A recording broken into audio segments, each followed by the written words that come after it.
Okay, ಇವತ್ತೇನ್ ಮಾಡೋಣಪ್ಪ ಅಂದ್ರೆ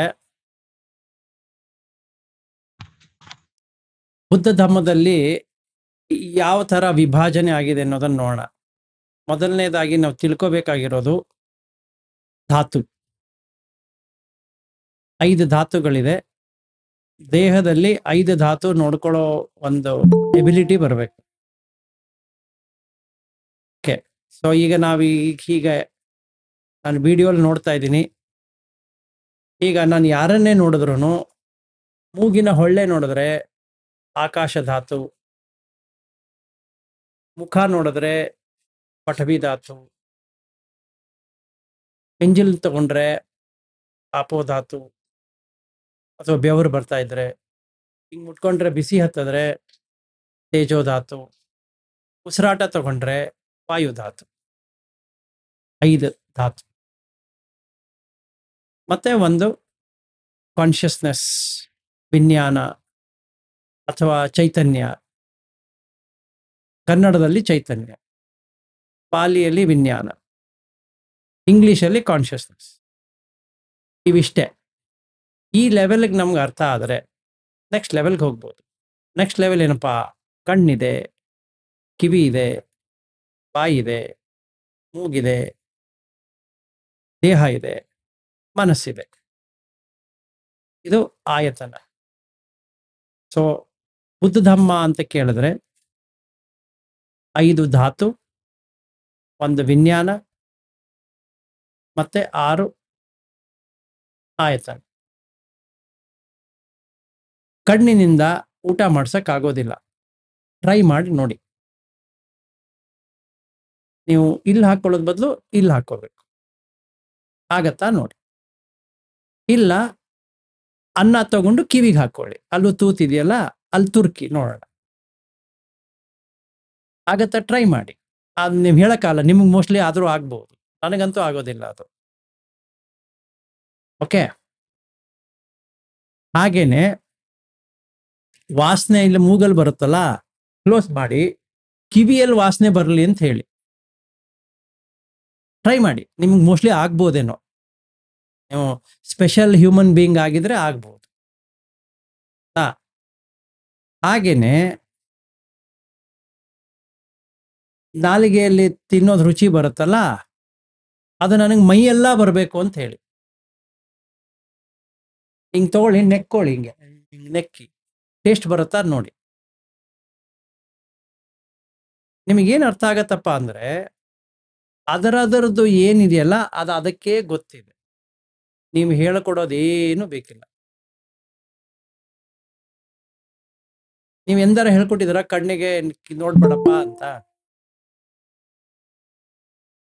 try ಮಾಡಿ ನೋಡಿ. ಕಣ್ಣು ಮೋಸ್ಟ್ಲಿ ಕೇಳಿಸ್ಕೊಂತೆ ಹೇಳಕ್ಕಾಗಲ್ಲ. ನಿಮ್ ಕಿವಿ ನೋಡಿದ್ರು ನೋಡ್ತೇಪ್ಪ. ಅಂದ್ರೆ ಇದು ಆಗದೇ ಇರುವಂತದ್ದು. ಆಯ್ತಾ?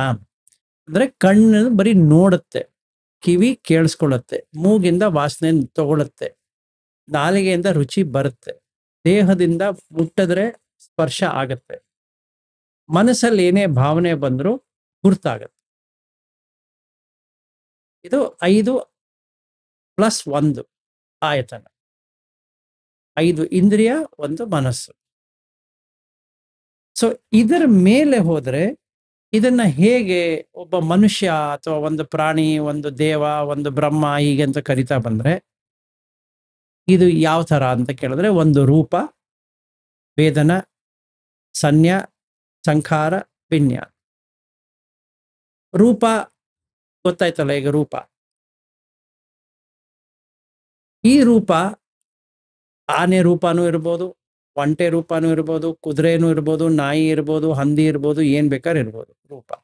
ಅದರದ ವೇದನ ಬೇರೆ. ನಾಯಿ ಏನ್ ರಿಯಾಕ್ಟ್ ಮಾಡುತ್ತೆ ಅದು ಬೇರೆ, ಮನುಷ್ಯ ಏನ್ ರಿಯಾಕ್ಟ್ ಮಾಡ್ತಾನೆ ಅದು ಬೇರೆ, ಪಕ್ಷಿ ಏನ್ ರಿಯಾಕ್ಟ್ ಮಾಡುತ್ತೆ ಅದು ಬೇರೆ. ಸೊ ನಾವು ಎಲ್ಲಾ ವೇದನೆಗಳು ಒಂದೇ ಅಂತ ಹೇಳಲಿಕ್ಕೆ ಬರೋದಿಲ್ಲ. ನಾಯಿಗೆ ನೆಕ್ಕೋದು ಬಹಳ ಖುಷಿ ಆಗತ್ತೆ. ಮನುಷ್ಯ ನೆಕ್ಕಿದ್ ನೋಡಿದಿರಾ? ತಿನ್ಬೇಕಾದ್ರೆ ನೆಕ್ತಾನಷ್ಟೇ. ಬಟ್ ಎಲ್ಲಾ ಟೈಮು ನೆಕ್ಕೋದ್ ನೋಡಿದಿರಾ? ಅಕಸ್ಮಾತ್ ನೀವು ನೆಕ್ಕಕ್ ಹೋದ್ರೆ ಇವ್ನ್ ಯಾಕೋ ಹಿಂಗ್ ನಾಯಿ ತರ ಆಡ್ತಾನೆ ಅಂತಾರೆ. ಅರ್ಥ ಆಯ್ತಾ? ಅಂದ್ರೆ ನೀವು ನೆಕ್ಕೋದಿಲ್ಲ. ಕರೆಕ್ಟಾ? ಈ ತರ ನೋಡಿ. ಸೊ ಫೀಲಿಂಗ್ ಏನ್ ಬರುತ್ತೆ between A dog and A cat what ever versus human is different. Same ಇಲ್ಲ. ಅದೇ ತರ ಪರ್ಸೆಪ್ಷನ್, ನಾಯಿಗಾಗೋ ಪರ್ಸೆಪ್ಷನ್ ಬೇರೆ, ಬೆಕ್ಕಗಾಗೋ ಪರ್ಸೆಪ್ಷನ್ ಬೇರೆ, ಇಲಿಗಾಗೋ ಪರ್ಸೆಪ್ಷನ್ ಬೇರೆ, ಹಂದಿಗಾಗೋ ಪರ್ಸೆಪ್ಷನ್ ಬೇರೆ, ಪಕ್ಷಿಗಳಿಗಾಗೋ ಪರ್ಸೆಪ್ಷನ್ ಬೇರೆ, ಫಿಶ್ ಅವಕ್ಕಾಗೋ ಪರ್ಸೆಪ್ಷನ್ ಬೇರೆ, ಮೊಸಳೆಗಾಗೋ ಪರ್ಸೆಪ್ಷನ್ ಬೇರೆ. ಎಲ್ಲದರಲ್ಲೂ ಏನೇನ್ ಸನ್ಯ ಅಂತ ಕರಿತೀವಿ ಅದು ಬೇರೆ. ಮನುಷ್ಯನಲ್ಲಾಗೋ ಪರ್ಸೆಪ್ಷನ್ ಬೇರೆ, ದೇವತೆಗಳಾಗೋ ಪರ್ಸೆಪ್ಷನ್ ಬೇರೆ, ಎಲ್ಲದರಲ್ಲೂ ಪರ್ಸೆಪ್ಷನ್ ಬೇರೆ, ಸೇಮ್ ಇರೋದಿಲ್ಲ. ಅದಕ್ಕೆ ಅನಿಚ್ಛ, ಇಟ್ಸ್ ಡಿಫ್ರೆಂಟ್, ಸೇಮ್ ಇರಲ್ಲ. ಹಾಗೇನೆ ಒಂದು ಆನೆ, ಕುದುರೆ, ಒಂಟೆ ಏನು ಸಂಖಾರ ಮಾಡುತ್ತಲ್ಲ, ಏನೋ ಒಂದು ಮಾಡ್ತಾ ಇರುತ್ತದು, ಅದನ್ನೇ ನೀವು ಮಾಡ್ತೀರಾ ನೋಡಿ. ಈಗ ಬಾಬಿ ಮನೇಲಿ ನಾಯಿ ಇದೆ, ನಾಯಿ ಬಾಬಿ ಮೆರಿನ್ ಮಾಡೋದು ಮಾಡುತ್ತಾ ಅಥವಾ ಬಾಬಿ ಮೆರಿನ್ ನಾಯಿ ಮಾಡೋದು ಮಾಡ್ತಾರ ನೋಡಿ? ಮಾಡೋದಿಲ್ಲ. ಅಂದ್ರೆ ಅದು ಅವ್ರ ಮನೇಲಿ ನಾಯಿ ಇದೆಯಲ್ಲ, ಅದು ಆಫೀಸ್ಗೆ ಹೋಗ್ಬೇಕು, ಹೋಗುತ್ತಾ? ಹೋಗೋದಿಲ್ಲ. ಅಥವಾ ಇವರು ಆ ಕೆನಲಲ್ಲಿ ಕುತ್ಕೋಬೇಕು, ಆಗತ್ತಾ? ಆಗಲ್ಲ. ಸೊ ಅದ್ರ ಸಂಖಾರ ಬೇರೆ, ಇದ್ರ ಸಂಖಾರ ಬೇರೆ. ಹಾಗೆ ದ ಕಾನ್ಶಿಯಸ್ ಎಕ್ಸ್ಪೀರಿಯನ್ಸ್, ನಾಯಿ ಏನು ಕಾನ್ಶಿಯಸ್ ಎಕ್ಸ್ಪೀರಿಯನ್ಸ್ ಆಗ್ತಾ ಇದೆ ಅದರದ್ದು ಬೇರೆ, ಮನುಷ್ಯನ ಏನ್ ಕಾನ್ಶಿಯಸ್ ಎಕ್ಸ್ಪೀರಿಯನ್ಸ್ ಆಗ್ತದೆ ಅದು ಬೇರೆ.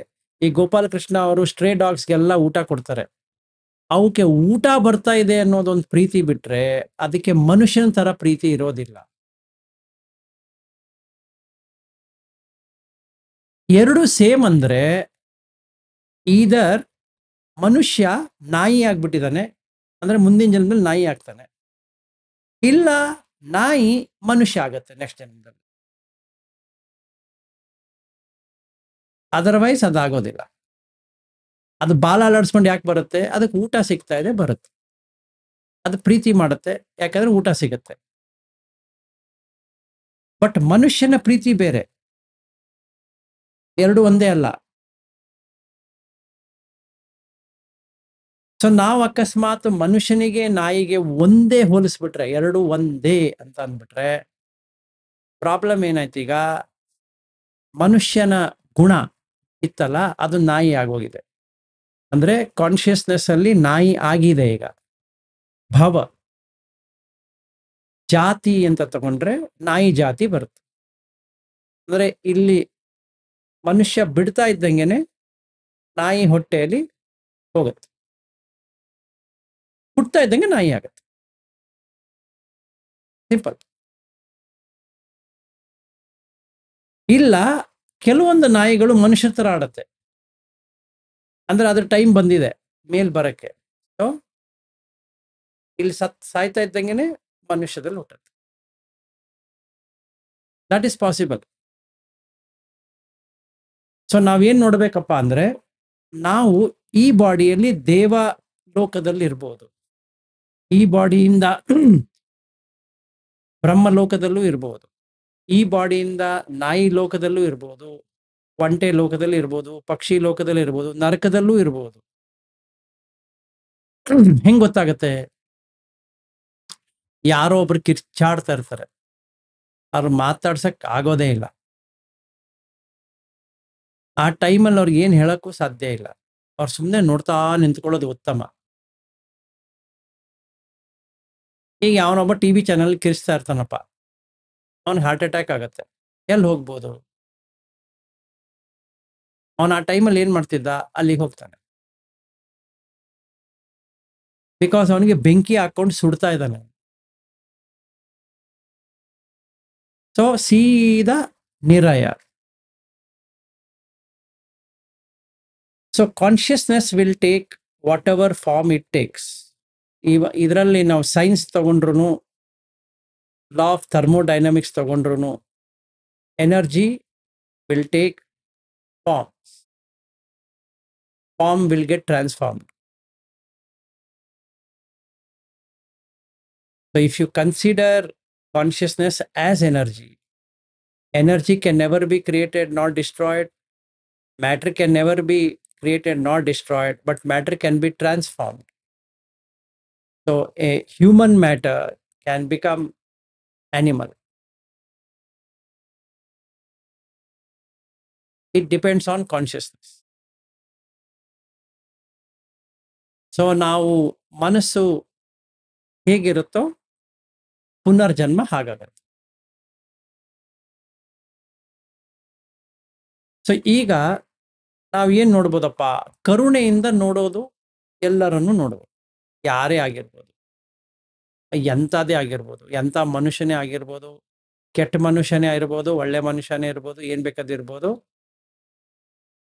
ಕರುಣೆ. ಸೊ ಈಗ ಸಾಯ್ತಾ ಇದ್ದಂಗೆನೆ ಬ್ರಹ್ಮಲೋಕಕ್ಕೆ ಹೋಗಿ ಸೇರ್ಕೊಳ್ಳುತ್ತದೆ, ಬ್ರಹ್ಮ ವಿಹಾರ. It's a good thing that can happen. ಹಂಗೆ ಮಾಡ್ಬೋದು.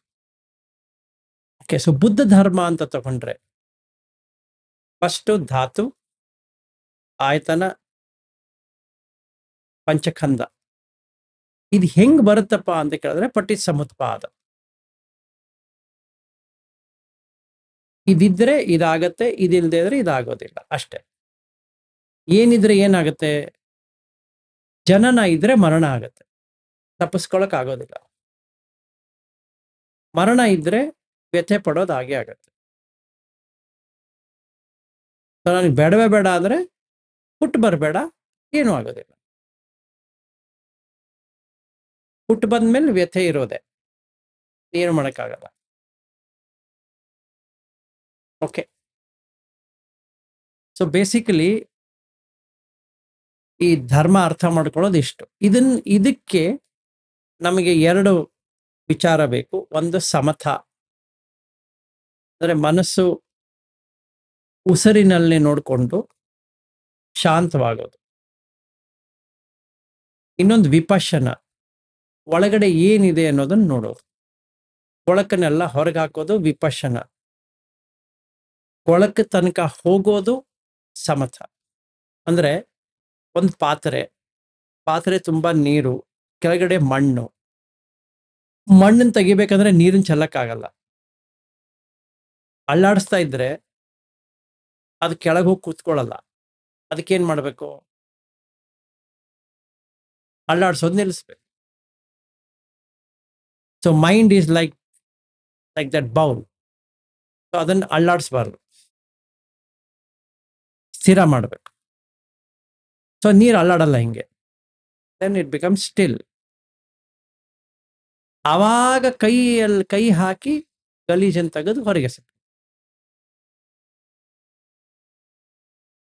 ಅವಾಗ ಪ್ಯೂರ್ ಆಗೋಯ್ತು. ಓಕೆ, ಸೊ ಅದಕ್ಕೆ ಸಮತ ಬೇಕು, ವಿಪಶ್ಯನ ಬೇಕು. ಬರೀ ವಿಪಶ್ಯನ ಮಾಡ್ತೀನಿ ಅಂದ್ರೂ ಆಗೋದಿಲ್ಲ, ಬರೀ ಸಮತ ಮಾಡ್ತೀನಿ ಅಂದ್ರೂ ಆಗೋದಿಲ್ಲ. ನೀರು ಅಲ್ಲಾಡ್ಸೋದು ನಿಲ್ಲಿಸ್ಬಿಡ್ತೀನಿ ಅಷ್ಟೇ ಮುಗೀತು, ಇಲ್ಲ ಮಣ್ಣು ತೆಗಿಬೇಕು. ಇಲ್ಲ ಮಣ್ಣು ತೆಗಿಯಕ್ಕೆ ನೋಡ್ತೀನಿ, ಆಗೋದಿಲ್ಲ, ನಿಲ್ಲಿಸ್ಬೇಕು. ಎರಡು ಮಾಡಬೇಕು. ಅಂದರೆ ನಾವೇನಿಲ್ಲ ಅಂದ್ರೂ ಒಂದು 18-20 ಗಂಟೆಗಳ ಕಾಲ ಉಸಿರು ನೋಡ್ಕೋಬೇಕು. ಸಿಂಪಲ್. ನಿಮ್ಗೆ ಎಷ್ಟಾಗತ್ತೋ ಮಾಡಿ, ಎಷ್ಟಾಗಲ್ಲೋ ಬರೆದ್ಕೊಂಡು ಕೂತ್ಕೊಳ್ಳಿ. ನನಗೆ ಇಷ್ಟು ಅವರ್ ಮಾಡಿದೆ, ಇಷ್ಟು ಅವರ್ ಮಾಡೋಕ್ಕಾಗಲಿಲ್ಲ, ಹಿಂಗೆ ಬೆಳೀತಾ ಹೋಗ್ಬೇಕು. ಊಟ ಮಾಡೋದು, ನೀರು ಕುಡಿಯೋದು, ಮಾತಾಡೋದು, ಇದು 3 ಆಕ್ಟಿವಿಟಿ ಬಿಟ್ರೆ ಎಲ್ಲ ಸಮಯದಲ್ಲೂ ಉಸಿರು ನೋಡ್ಕೊತಾ ಇರ್ಬೇಕು. ಯಾಕಂದ್ರೆ ಅಲ್ಲಾಡೋದಿಲ್ಲ, ಪಾತ್ರೆ ಸ್ಥಿರವಾಗಿರುತ್ತೆ. ಆವಾಗ ವಿಪಶ್ಯನ ಮಾಡಲಿಕ್ಕೆ ಈಸಿ ಆಗುತ್ತೆ. ಓಕೆನಾ? ಇದು ಬೇಸಿಸ್. ಈ ಬೇಸಿಸ್ ಮೇಲೆ ತಗೊಂಡಾಗ ರೂಪ ಅಂದರೆ ಏನು? ರೂಪ ಅಂದ್ರೆ ನಾನು ಹಿಂದೆ ಏನೇ ರೂಪ ತಗೊಂಡಿದ್ನೋ, ಮುಂದೆ ಯಾವ ರೂಪ ತಗೋತೀನೋ, ಈಗೇನ್ ರೂಪ ತಗೊಂಡಿದ್ದೀನೋ ಅದು ಸಂಬಂಧ ಇಲ್ಲ. ಅದು ಬರೀ ಪಟವಿ, ಆಪೋ, ತೇಜೋ, ವಾಯು, ಆಕಾಶ. ನಂದು ಅನ್ನೋದಿಲ್ಲ ಅಲ್ಲಿ. ನಾ ಹಿಂದಿನ ಜನ್ಮ ಅಂತ ತಗೊಳ್ಳೋಣಪ್ಪ. ಹಿಂದಿನ ಜನ್ಮದಲ್ಲಿ ದೇವತೆನೇ ಆಗಿರ್ಬೋದು, ಆ ರೂಪ ಬೇರೆ. ಈಗಿನ ಜನ್ಮದಲ್ಲಿ ಮನುಷ್ಯ ಆಗಿದ್ದೀನಿ, ಮುಂದಿನ ಜನ್ಮದಲ್ಲಿ ಏನ್ ಬೇಕಾದ್ರೂ ಆಗ್ಬೋದು. ಸೊ ಆ ಅತೀತ, ಅನಾಗತ, ಪಚ್ಚುಪ್ಪನ್ನ. ಅತೀತ ಅಂದ್ರೆ ಹಿಂದೆ, ಅನಾಗತ ಅಂದ್ರೆ ಮುಂದೆ ಬರೋದು, ಪಚ್ಚುಪ್ಪನ್ನ ಅಂದ್ರೆ ಈಗಿರೋದು. ಅದು ಯಾವುದೇ ಆಗಿರ್ಬೋದು ರೂಪ. ಅಥವಾ ಅಜ್ಜತ್ತ ಬಹಿದ್ದ. ಅಜ್ಜತ್ತ ಅಂದ್ರೆ ಒಳಗಡೆ, ನನ್ನೊಳಗಡೆ. ಬಹಿದ್ದ ಅಂದ್ರೆ ಹೊರಗಡೆ. ಹೊರಗಡೆ ಯಾವುದೇ ಆಗಿರ್ಬೋದು, ಗಿಡ ಆಗಿರ್ಬೋದು, ಮರ ಆಗಿರ್ಬೋದು, ನಾಯಿ ಆಗಿರ್ಬೋದು, ಒಂಟೆ ಆಗಿರ್ಬೋದು, ಕುದುರೆ ಆಗಿರ್ಬೋದು, ದೇವತೆ ಆಗಿರ್ಬೋದು, ಏನ್ ಬೇಕಾದ್ರೂ ಆಗಿರ್ಬೋದು. ಬಹಿದ್ದ. ಓಲಾರಿಕ ಸುಕುಮ. ಓಲಾರಿಕ ಅಂದ್ರೆ ಗಟ್ಟಿ ಆಗಿರುವಂಥದ್ದು. ಈಗ ನಾವು ಏನು ಅನ್ನ ಬೇಳೆ ತೊಗೊಂಬರ್ತೀವಿ, ಅದು ಸೂಕ್ಷ್ಮವಾಗಿರುವಂಥದ್ದು. ಸೂಕ್ಷ್ಮವಾಗಿರೋದು ಯಾವುದು? ಮನಸ್ಸಿಂದು. ಮನಸ್ಸಿನಲ್ಲಿ ನಾನೇನು ಅನ್ಕೋತಾ ಇದ್ದೀನಿ ಅದು ಸೂಕ್ಷ್ಮ. ಅದು ಊಟನೇ, ಬಟ್ ಅದು ಸೂಕ್ಷ್ಮ ಊಟ. ನಾನು ಹಿಂಗ್ ಮಾಡ್ತೀನಿ, ನಾನು ಹಂಗ್ ಮಾಡ್ತೀನಿ ಅನ್ನೋದು ಸೂಕ್ಷ್ಮ. ಹೀನ ಪಣಿತ. ಹೀನ ಅಂದ್ರೆ ಕೆಳಗಿರೋದು, ಪಣಿತ ಅಂದ್ರೆ ಚೆನ್ನಾಗಿ ಒಳ್ಳೆ ಕ್ವಾಲಿಟಿಯಲ್ಲಿರೋದು. ಈ ದೃಷ್ಟಿಯಲ್ಲಿ ತಗೊಂಡ್ರೆ ಯಾವುದೇ ರೂಪ, ನರಕದಲ್ಲಿರ್ಬೋದು, ಪ್ರಾಣಿಗಳಿರ್ಬೋದು, ಏನೇ ಇರ್ಬೋದು, ಅಥವಾ ದೇವತೆಗಳು, ಬ್ರಹ್ಮ ಹತ್ರ ಇರ್ಬೋದು, ಹಿಂಗೆ ತಗೊಂಡ್ರೆ ಹೀನ ಪಣಿತ. ಸಂತಿಕೆ ದೂರೆ. ಹತ್ತಿರದಲ್ಲಿರ್ಬೋದು, ದೂರದಲ್ಲಿರ್ಬೋದು. ಅವೆಲ್ಲ ರೂಪಗಳಲ್ಲಿ ಒಂದೇ ವಿಚಾರ ಏನು? ನಾನು ಅಂತ ತಗೊಂಡ್ರೆ ಅವಾಗ ಪುನರ್ಜನ್ಮ ಆಗತ್ತೆ. ಸೊ ಏಸೋ ಮಮ ಅಂತ ಇಟ್ಕೋಬಾರ್ದು. ನೇಸೋ ಮಮ, ನಂದಲ್ಲ. ಯಾಕೆ? ಹೊರಗಡೆ ಇರೋದು ಅದೇ ಇಲ್ಲಿದೆ, ಊಟ ಮಾಡಿದ್ದೀನಿ, ಇಲ್ಲಿ ಬರ್ತಾ ಇದೆ, ಸೊ ನಂದಲ್ಲ ಅದು. ನೇಸೋ ಅಹಂ ಅಸ್ಮಿ. ಇದು ನಾನು ಅಂತ ತಿಳ್ಕೊಳಕ್ ಆಗೋದಿಲ್ಲ, ನನ್ನ ಹತ್ರ ಇದೆ ಇದು ಅಂತ ಹೇಳ್ಕೊಳಕ್ ಆಗೋದಿಲ್ಲ. ನೇಸೋಮೆ ಅತ್ತ. ಇದು ನಂದು, ನಾನು ಅಂತ ಬರೋದಿಲ್ಲ. ಯಾಕೆ ಅಂದ್ರೆ ಇದು ಅನಿಚ್ಛದಲ್ಲಿದೆ. ಅಂದ್ರೆ ಏನು? ಉದಯ ಆಗಿ ವ್ಯಯ ಆಗುತ್ತೆ. ಒಂದಲ್ಲ ಒಂದ್ ದಿವಸ ನಾನು ಬಿಟ್ಟು ಹೋಗ್ಲೇಬೇಕಿದು. ಯಾವುದೇ ಜನ್ಮ ತಗೊಂಡಿರ್ಬೋದು. ನಾಯಿ ಜನ್ಮ ತಗೊಂಡ್ರೂ ಬಿಟ್ಟು ಹೋಗ್ಬೇಕು, ಒಂಟೆ ಜನ್ಮ ತಗೊಂಡ್ರೂ ಬಿಟ್ಟು ಹೋಗ್ಬೇಕು, ಮನುಷ್ಯ ಜನ್ಮ ತಗೊಂಡ್ರೂ ಬಿಟ್ಟು ಹೋಗ್ಬೇಕು, ದೇವತೆ ಜನ್ಮ ತಗೊಂಡ್ರೂ ಬಿಟ್ಟು ಹೋಗ್ಬೇಕು, ಬ್ರಹ್ಮ ಜನ್ಮ ತಗೊಂಡ್ರೂ ಬಿಟ್ಟು ಹೋಗ್ಬೇಕು. ಬಿಟ್ಟು ಹೋಗೋದಂತೂ ಡೆಫಿನೆಟ್. ಓಕೆ. ಸೊ ಅನಿಚ್ಛ. ಅದು ನಂದು ಅಂತ ಅನ್ಕೊಂಡ್ರೆ ದುಃಖ. ಯಾಕೆ? ಕಳೆದೋಗುತ್ತೆ.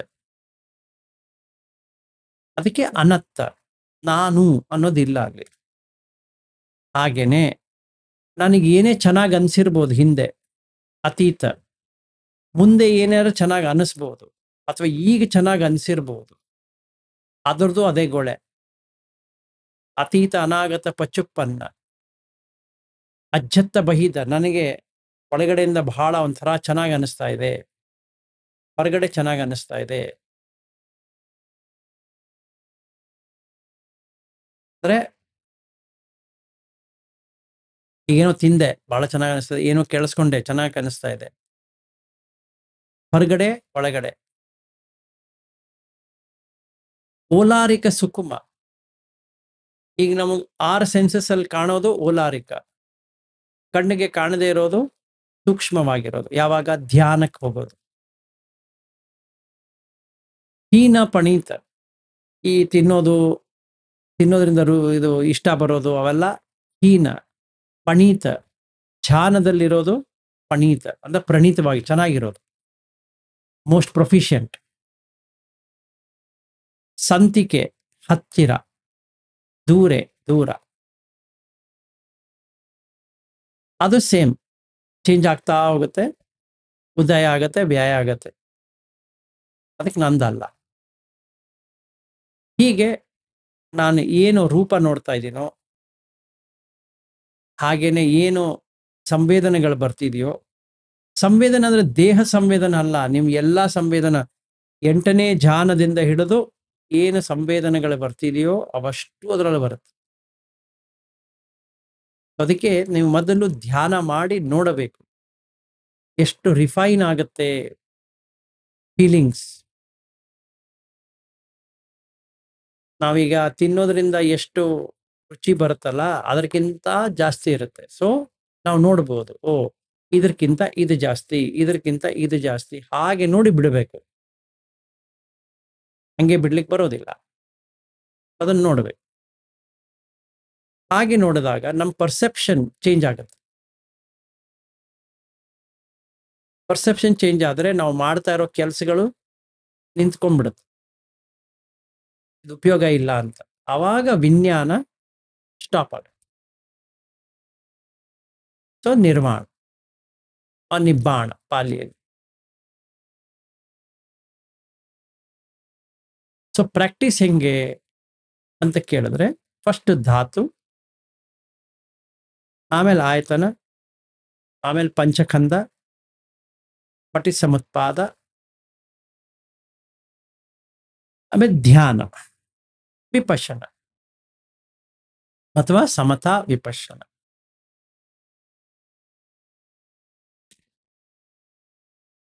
ಅರ್ಥ ಆಯ್ತಾ? ಶಾರ್ಟ್ ಆಗಿ ಕನ್ಸೈಸ್ ಆಗಿ ನೀವೇನು ಹಿಂದಿಯಲ್ಲಿ ಕೇಳಿಸ್ಕೊತಾ ಇದ್ದೀರೋ ಅದನ್ನಷ್ಟು ಈಗ ನಿಮ್ಗೆ ಹೇಳಿದ್ದೀನಿ.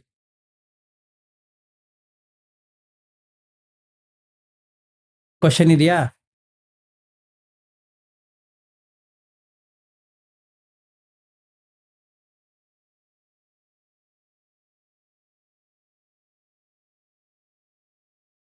Thank you sir. ಆಗ್ಲಿ, ಏನು ಪ್ರಶ್ನೆ ಇಲ್ಲ ಅಂದ್ರೆ ಬೇಗ ಮುಗಿಸ್ಬಿಡ್ಬೋದು. ನನಗೂ ಆರಾಮಾಗಿ ರೆಸ್ಟ್ ಸಿಗತ್ತೆ. 8 ಗಂಟೆಗೆ ರೆಡಿ ಆಗ್ತೇನೆ. Thank you sir. ಹಾಗೆ ನಾಳೆ ಧ್ಯಾನ ಮಾಡೋಣ 4:15ಗೆ. ನಮಸ್ತೆ ಸರ್. ನಾನೀಗ ನಮಸ್ಕಾರ. ಸದ್ಯಕ್ಕೆ ಅನ್ಕೊಂಡಿರೋದೀಗ ಅದೇ ಈಗ ಉಸಿರು ನೋಡೋದು, ಮಜ್ಜಿನ ಪಂಜರ ಸೂಕ್ತ ಅಷ್ಟ್ ಮಾಡೋದ್ ಸಾಕು ಅನಿಸ್ತಾ ಇದೆ. ಯಾಕೆಂದ್ರೆ ಈಗ ಧಾತುದಷ್ಟು ಇದು ಬರ್ತಾ ಇಲ್ಲ ಅನ್ನೋದಕ್ಕೆ ನಿಲ್ಸೇ ಬಿಡೋಣ ಅನ್ಕೊಂಡೆ ನಾನು. ಆಗ್ಲಿ, ಆಮೇಲೆ ಇದನ್ನ ಅದು ನೀವು ಪಂಚವ್ಯಕ್ಕನ ಮಾಡಿದ್ರಲ್ಲ, ಅದ್ರಲ್ಲೂ 8 ಜಾನಸ್ ಹೇಳಿದಿರಿ. ಬಟ್ ನಾನು ಯಾವಾಗಿದ್ರುನು ಆಮೇಲೆ ಮೊನ್ನೆನು ಯಾವ್ದೋ ಇನ್ನೊಂದ್ ಯಾರೋ ಫಾರಿನರ್ಸ್ ಯಾರೋ ಇಬ್ರು ಜೊತೆಗೆ ಧ್ಯಾನ ಮಾಡಿರೋದು ಫಸ್ಟ್ ಜಾನದ್ ಹೇಳಿದ್ರಲ್ಲ, ಅದ್ರಲ್ಲೂನು ಅದೇ ಸ್ಕೆಲಿಟನ್ದೆಲ್ಲ ಹೇಳಿದ್ರಲ್ಲ, ಆ ಟೈಮಲ್ಲಿ ಕೇಳಿಸ್ಕೊಂಡೆ. ಬಟ್ ಏನಿದ್ರು ಉಸಿರು ಕಡೆಗೆ ಗಮನ ಹೋಗೋದ್ ನಮ್ಗೆ ಅಷ್ಟು ಇನ್ನೂ ಬರಲ್ಲ. ಹಂಗಾಗಿ ಸುಮ್ನೆ ಯಾಕೆ ಎಡವು ಬೀಳೋದ್ ಬೇಡ, ಸುಮ್ನೆ ಈಗ ಉಸಿರು ಕಡೆ ನೋಡೋಣ, ಆದಷ್ಟು ಆಗ್ಲಿದ್ದ ಕೈ ಬಿಟ್ಟ ರೆಡಿ ಅಂತ ಅನಿಸ್ತಾ ಇದೆ. ಆಗ್ಲಿ, ಹಂಗೆ ಮಾಡಿ, ಹಂಗೆ ಮಾಡಿ. ಮತ್ತೆ ಏನ್ ಎಡವು ಬೀಳಕ್ಕೆ ಕಂಫರ್ಟೇಬಲ್ ಭಯ ಆಗುತ್ತೋ ಮಾಡಿ. ನಮ್ಗೆ. ಏನಂದ್ರೆ ಅಲ್ಲ, ಮುಂದೆ ಹೋಗಕ್ಕೆ ಭಯ ಅನಿಸ್ತಾ ಇದೆ. ಯಾಕೆಂದ್ರೆ ಡೆಫಿನೆಟ್ ಇಲ್ಲಲ್ಲ ನಮ್ಗಿನ್ನು, ಹಂಗಾಗಿ ಸರಿ. ಮುಂದೆ ಹೋಗ್ಲಿಕ್ಕೆ ಬೇಡ ಅನಿಸ್ತಾ ಇದೆ. ನಿಮಗೆ ಏನ್ ಸರಿ ಅನ್ಸತ್ತೋ ಮಾಡಿ. Thank you. ಧ್ಯಾನದ್ದಂತೂ ತುಂಬಾ ಚೆನ್ನಾಗಿ ಹೇಳ್ಕೊಡ್ತಾ ಇದ್ದೀರಾ ಸರ್. ಧ್ಯಾನದ್ದಂತೂ ಈ ಒಂದೊಂದು ಜಾನ ಆದ್ಮೇಲೆ ಒಂದೊಂದು ಹೇಳಿದ್ದಂತೂ ತುಂಬಾ ಚೆನ್ನಾಗಿದೆ. ನಾವು ಎಲ್ಲೂ ವಿಪಶ್ಯನದಲ್ಲೂ ಯಾರು ನಮ್ಗೆ ಈ ರೀತಿಯಾಗಿ ಹೇಳ್ಕೊಡೋದಿಲ್ಲ ಈ ಜಾನದ ಬಗ್ಗೆ. ವಿಪಶ್ಯನ ಆದ್ರೆ ಕಣ್ಣು ಮುಚ್ಕೊಂತೀವಿ, ಮಾಡ್ತೀವಿ. ಮತ್ತೆ ಇನ್ನೊಂದೇನು ನನ್ಗೆ ಅನ್ನಿಸ್ತು ಅಂತ ಅಂದ್ರೆ, ಕಣ್ಣು ಮುಚ್ಚಿ ಮಾಡೋದಕ್ಕಿಂತ ನಾನೇನ್ ಮಾಡ್ಬಿಟ್ಟೆ, ಹೋಗಿ ಕಣ್ಣು ಮುಚ್ಕೊಂಡಾಗ ಒಂದ್ ದಿವಸ ನಿದ್ದೆ ಮಾಡಕ್ ಶುರು ಮಾಡ್ಬಿಟ್ಟೆ. ಸರಿ, ಅವಾಗ ಜಯ ಗೋಯಜಿ ಅಂತ ಒಬ್ರು ಇದ್ದಾರೆ ಟೀಚರ್. ಅವ್ರ ಏನ್ ಮಾಡ್ಬಿಟ್ರು, ನೀವ್ ಹಿಂಗೆ ಧ್ಯಾನಕ್ ಬಂದ್ ಹಿಂಗ್ ನಿದ್ದೆ ಮಾಡಿದ್ರೆ ನಾವೇನ್ ಮಾಡ್ಬೇಕ್ರಿ, ಇವೆಲ್ಲ ಮುಚ್ಕೊಂಡ್ ಹೋಗ್ಬೇಕು ಆಮೇಲೆ ಹೇಳಿದ್ರು. ಅವಾಗ ನಾನು ಏನ್ ಮಾಡ್ಬೇಕು ಅಂತ ಗೊತ್ತಾಗದೆ ನಾನೇ ಕಂಡುಕೊಂಡ ಒಂದು ವಿಧಾನ ಅರ್ಧ ಕಣ್ಣಿಂದ ಮಾಡೋದು. ಆಗ ಸರಿ ಹೋಗ್ಬಿಡ್ತಾ ಇತ್ತು. ಈಗ ನೀವು ಕಣ್ಣು ಬಿಟ್ಟು ಅರ್ಧದಲ್ಲಿ ಮಾಡೋದು ಅಂತ ಹೇಳೋದ್ರಿಂದ ಇದು ಧ್ಯಾನದ ಒಂದು ಸರಿಯಾದ ಒಂದು ಇದು ಅನ್ನೋದು ಮನಸ್ಸಿಗೆ ಬಂದಿದೆ ಸರ್. ಒಳ್ಳೇದಮ್ಮ, ಹಾಗೆ ಹಾಗೆ. Thank you.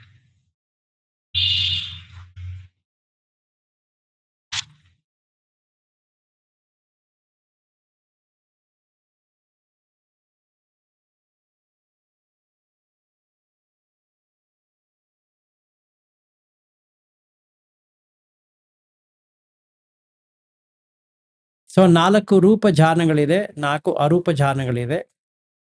ಫಸ್ಟ್ ಧ್ಯಾನ ಮಾಡ್ಬೇಕಂದ್ರೆ ಉಸಿರನ್ನು ನೋಡ್ತಾ ಇದ್ರೆ ಯಾವುದರ ಬಗ್ಗೆನೂ ಚಿಂತೆ ಬರೋದಿಲ್ಲ, ಬರೀ ಉಸಿರಿನ ಮಾತ್ರ ಇರುತ್ತೆ. ಅದು ಫಸ್ಟ್ ಧ್ಯಾನ. ಅದರದ್ದೇನು ಸ್ಪೆಷಾಲಿಟಿ, ನಿಮಗೆ ಒಂಥರ ಆರಾಮ್ ಅನ್ಸುತ್ತೆ. ಈಗ ಯಾರೋ ಕೈನ ಹಿಂಗೆ ಹಿಸ್ಕಿ ಹಿಂಗ್ ಮಾಡ್ತಾ ಇರೋದು ಬಿಟ್ಬಿಟ್ರೆ ಒಂಥರ ಆರಾಮ್ ಅನ್ಸುತ್ತಲ್ಲ, ಹಂಗೆ ಅನ್ಸುತ್ತೆ. ಅದು ಫಸ್ಟ್ ಧ್ಯಾನ. ಅದಾದ ನಂತರ ಈಗೇನ್ ನೀವು ಉಸಿರಿನ ಚಿಂತನೆ ಮಾಡ್ತಾ ಇದ್ರಲ್ಲ, ಅದು ಹೊರಟೋಗುತ್ತೆ. ಅವಿತಕ್ಕ ವಿಚಾರ, ಯಾವುದು ತರ್ಕ ಮಾಡ್ತಾ ಇಲ್ಲ, ಹೆಂಗ್ ಮಾಡ್ಲಿ ಏನ್ ಮಾಡ್ಲಿ ಅಂತ, ಹಾಗೆ ವಿಚಾರನೂ ಇಲ್ಲ. ಸೊ ಸೆಕೆಂಡ್ ಧ್ಯಾನ, ಅದರದ್ದೇನು ಪ್ರೀತಿ, ಹಾಗಂದ್ರೆ ಆನಂದ ಆಗ್ತಾ ಇರುತ್ತೆ. ಬಾಡಿ, ದೇಹ ಗಟ್ಟಿ ಇರೋದು ಕರಗ್ತಾ ಹೋಗುತ್ತೆ, ಲೈಟ್ ಫೀಲಿಂಗ್ ಆಗುತ್ತೆ, ಹಗುರ ಅನ್ಸುತ್ತೆ. ಸೆಕೆಂಡ್.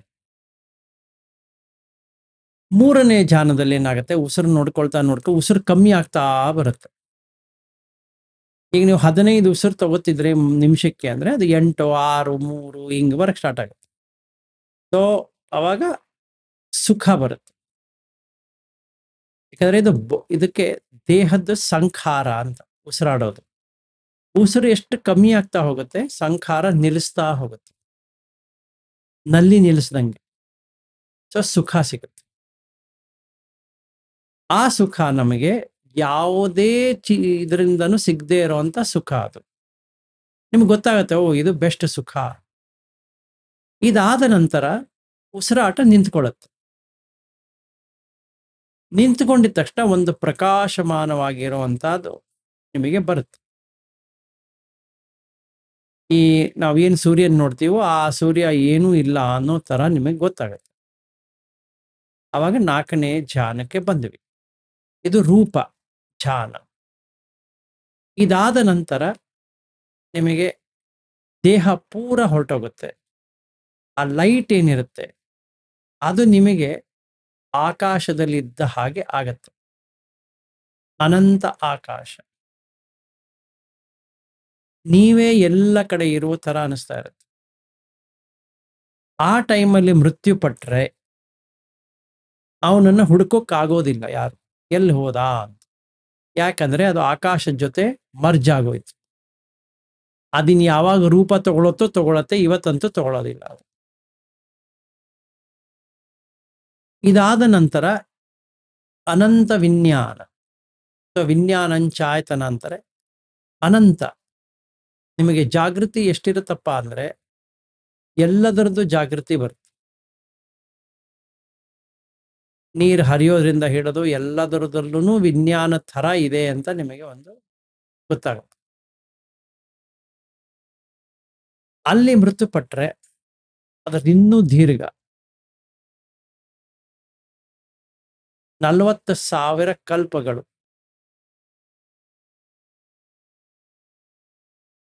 ಒಂದು ಕಲ್ಪ ಅಂದ್ರೇನು, 13 ಕಿಲೋಮೀಟರ್ ಇಂಟು 13 ಮಾಡಿ ಒಂದು ಸಾಸಿವೆ ಅಲ್ಲಿಟ್ರೆ ಆ ಡಬ್ಬದಲ್ಲಿ 13 ಕಿಲೋಮೀಟರ್ ಲೆಂತ್, ವಿಡ್ತ್, ಹೈಟ್, ಆ ಥರ ಇಡೀ ತುಂಬಿಸ್ಬೇಕದ್ನ. 100 ವರ್ಷಕ್ಕೆ ಒಂದ್ಸಲ ಒಂದು ಕಾಗೆ ಬರುತ್ತೆ, ಅದನ್ನ ತಗೊಂಡು ಹೊರಗೆ ಹಾಕತ್ತೆ. ಅದು ಫುಲ್ ಖಾಲಿ ಆಗ್ಬೇಕು. ಅದು ಒಂದು ಕಲ್ಪ. ಇದೆಷ್ಟೋ 40,000 ಕಲ್ಪ. ಅಂದ್ರೆ ಕಾನ್ಶಿಯಸ್ನೆಸ್ ಮತ್ತೆ ವಾಪಸ್ ರೂಪಕ್ಕೆ ಬರಕ್ಕೆ ಅಷ್ಟು ಹೊತ್ತು ತಗೊಳತ್ತದ. ಅಲ್ಲಿ ತನಕ ಅದು ಬರೋದಿಲ್ಲ. ಇದಾದ್ಮೇಲೆ ಅಕಿಂಚ ಆಯತನ, ಅಂದ್ರೆ ಅಲ್ಲಿ ಯಾವ ವಸ್ತು ಇಲ್ಲ. ಅವ ಬರೀ ಆಯತನಗಳಿದೆ, ಕಣ್ಣು, ಮೂಗು, ಬಾಯಿ ಇದೆ, ಬಟ್ ಆಬ್ಜೆಕ್ಟ್ ಇಲ್ಲ. ಶಾಂತವಾಗ್ಬಿಡುತ್ತೆ. 60,000 ಕಲ್ಪಗಳು ಬೇಕು. ಇದಾದ ನಂತರ ಯಾವುದೇ ಪರ್ಸೆಪ್ಷನ್ ಇರೋದಿಲ್ಲ. ಅದಕ್ಕೆ ಅಸಂಖ್ಯೇಯ. ಇಷ್ಟೇ ಅಂತ ಬರೋದಿಲ್ಲ. ಬಂದ್ರು ಬಂತು, ಬರ್ಲಿಲ್ಲ. ಇದು 8 ಧ್ಯಾನ. ದಯವಿಟ್ಟು ಮಾಡಿ. ನಿಮಗೆ ಗೊತ್ತಾಗತ್ತೆ ಏನಿದೆ.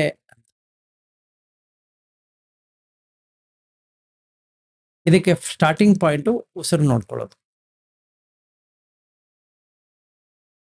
24 ಅವರ್ಸ್ ಆದ್ರೆ ಇನ್ನು ಒಳ್ಳೇದು. ಹೇಳಿ ಸರ್.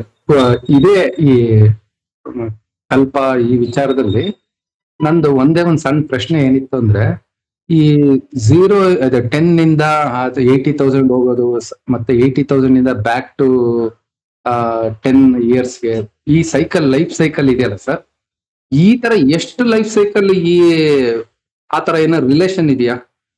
ಯಾವ್ದೋ ಒಂದ್ ಕಡೆ ಓದ್ದಂಗಿದೆ 64 ಸಲಿ ಒಂದ್ಸಲಿ, ಆತರ 64 ಸಲಿ ಆದ್ಮೇಲೆ ಇಡೀ ಏನಂತದ್ದು ಬರ್ನ್ ಆಗುತ್ತೆ, ಅರ್ತ್ ಬರ್ನ್ ಆಗುತ್ತೆ, ಆತರ ಕೇಳಿದ್ದೆ. ಅದು ಅದ್ರ ಬಗ್ಗೆ ಸ್ವಲ್ಪ ಏನಾರೆ ಕರೆಕ್ಟ್ ಆಗಿ ನೀವು ಹೇಳಕ್ಕಾಗತ್ತೆ? ಬ್ರಹ್ಮಜಾಲ ಸುತ್ತ ನೋಡಿದ್ರೆ ಅದ್ರಲ್ಲಿ ಫುಲ್ ಕೊಟ್ಬಿಟ್ಟಿದ್ದಾರೆ. Okay. No beginning, no end.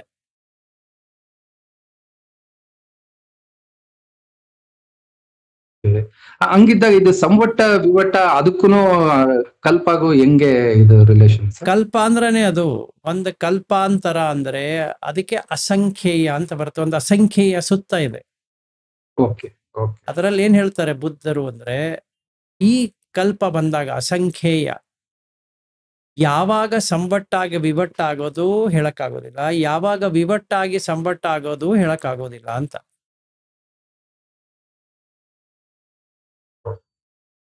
ಹಂಗೆ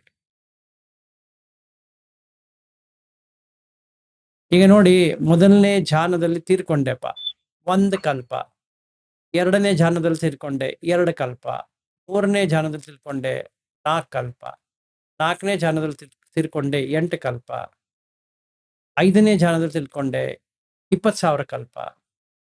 6ನೇ ಧ್ಯಾನದಲ್ಲಿ ತೀರ್ಕೊಂಡೆ, 40,000 ಕಲ್ಪ. 7ನೇದ್ರಲ್ಲಿ ತೀರ್ಕೊಂಡೆ, 60,000 ಕಲ್ಪ. 8ನೇ ಧ್ಯಾನದಲ್ಲಿ ತೀರ್ಕೊಂಡೆ, ಅಸಂಖ್ಯೇಯ.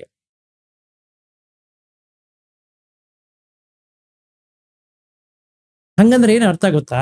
ಈಗ ನಿಮ್ ದೇಹ ಹೋದ ತಕ್ಷಣ ಎಲ್ಲಿ ಹೋಗ್ತೀರಾ ಅಂತ ಕೇಳಿದ್ರೆ ಯಾರು ಹುಡ್ಕಕ್ಕಾಗಲ್ಲ. ಈಗ ಅಲಾರ ಕಲಾಮ ಉದ್ದಕ ರಾಮಪುತ್ರರು ಇದ್ರಪ್ಪ, ಬುದ್ಧ ಹುಡ್ಕಕ್ ಆಗ್ಲಿಲ್ಲ ಅವ್ರನ್ನ. ಯಾಕಂದ್ರೆ ಅವರು ಅರೂಪ ಧ್ಯಾನದಲ್ಲಿ ಇದ್ದಾರೆ, ಕಾಣಿಸೋದಿಲ್ಲ. Consciousness will not be available. ರೂಪದಲ್ಲಿದ್ರೆ ಮಾತ್ರ ಕಾಣುತ್ತೆ, ಅರೂಪದಲ್ಲಿ ಹೋದ್ರೆ ಕಾಣೋದಿಲ್ಲ. ಯಾಕಂದ್ರೆ ಅರೂಪ, ಅದು ರೂಪನೇ ಇಲ್ಲ. ಅದಕ್ಕೆ ಯಾರನ್ನ ನೋಡ್ಬೇಕೀಗ? Dark energy, what ever you want to call, dark energy, white energy, ನಾವು ಎಷ್ಟು ಗೊತ್ತೇ ಇಲ್ಲ, ಅದೇ same. We don't know what it is, just energy. It will not possess any form. ಈಗ ನಾವು ಮೃತ್ಯುಂಜಯ ಅಂತ ಕರಿತಾ ಇರೋದು ಯಾಕೆ? ಪೃಥ್ವಿ, ಆಪೋ, ತೇಜೋ, ವಾಯು, ಆಕಾಶ ಕಾಣಿಸ್ತಾ ಇದೆ ಮುಂದೆ, ಅದಕ್ಕೊಂದು ಮೃತ್ಯುಂಜಯ ಅಂತ ಹೆಸರಿಟ್ಟು ಅದಕ್ಕೇನೋ ಒಂದು ಕತೆ ಹೊಡಿತಾ ಇದೀವಿ. ಈಗ ಮೃತ್ಯುಂಜಯದಲ್ಲಿ ಇರೋ ಕಾನ್ಶಿಯಸ್ನೆಸ್ ಹೊರಟೋದ್ರೆ ಮೃತ್ಯುಂಜಯ ಬಾಡಿ ಅಲ್ಲೇ ಇರುತ್ತೆ ಮೃತವಾಗಿ ಹಿಂಗೆ. ಬಟ್ ಆ ಮನುಷ್ಯ ಎಲ್ಲಿ ಹೋದ ಅಂತ ಕೇಳಿದ್ರೆ, ನಾನು ಒಳ್ಳೆ ನನಗೆ ಅಭಿನ್ಯ ಎಲ್ಲಿದ್ದಾರೆ ಅಂತ ತಿಳ್ಕೊಳ್ಳೋ ಅಂತ ಒಂದು ಎಬಿಲಿಟಿ ಇದ್ರೂನು ಅರೂಪದಲ್ಲಿ ನೀವು ಹೋಗಿ ಸೇರ್ಕೊಂಡ್ಬಿಟ್ರೆ ನಂಗೆ ಕಾಣೋದೇ ಇಲ್ಲ. ಈಗ ರೂಪ ಇಲ್ಲ, ಹಂಗೆ.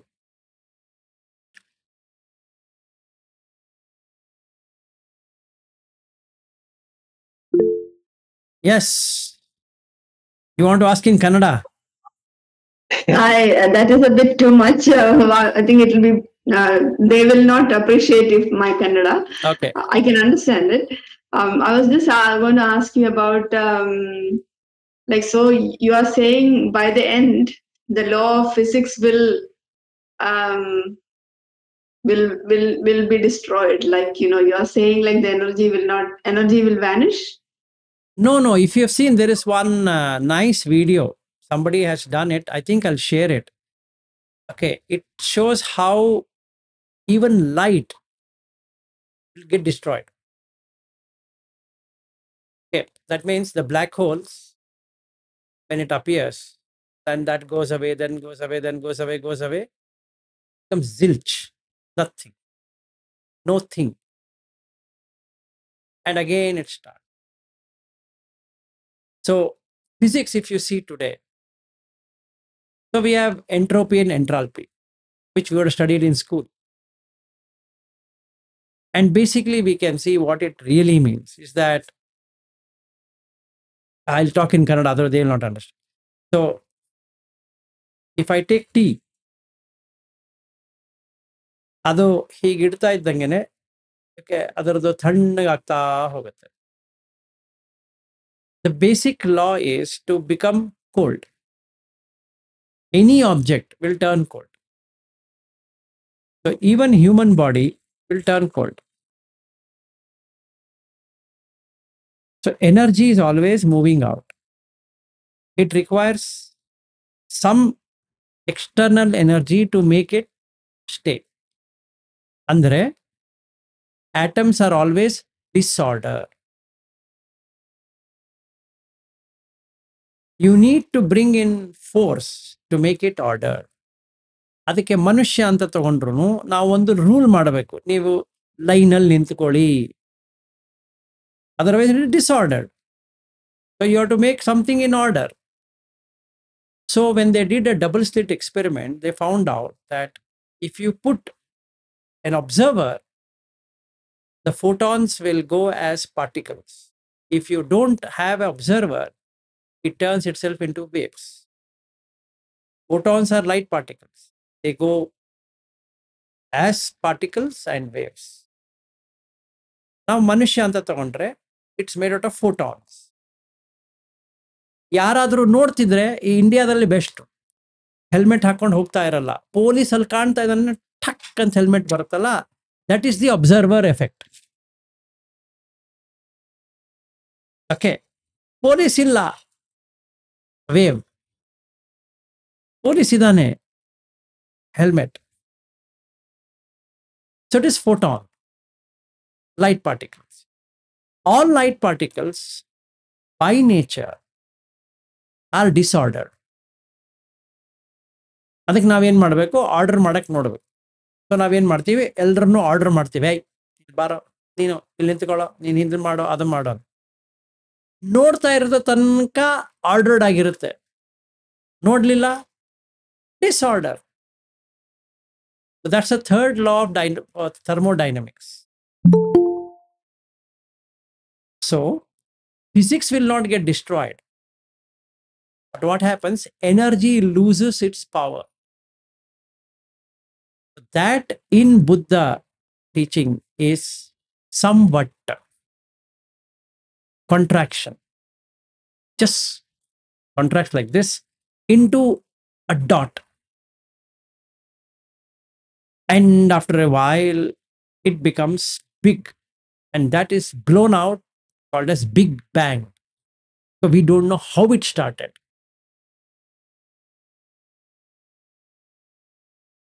So Buddha teaching and science, they both almost, not almost, exactly the same, but language is different. Otherwise it is the same. Yes. So Vilasi, like, you know, so even after becoming Arahant, you're saying that you're still in that state of No. What happens? contraction? No. You go out of contraction and expansion. Yeah. See, basically in the breath is expanding, contracting, expanding, contracting.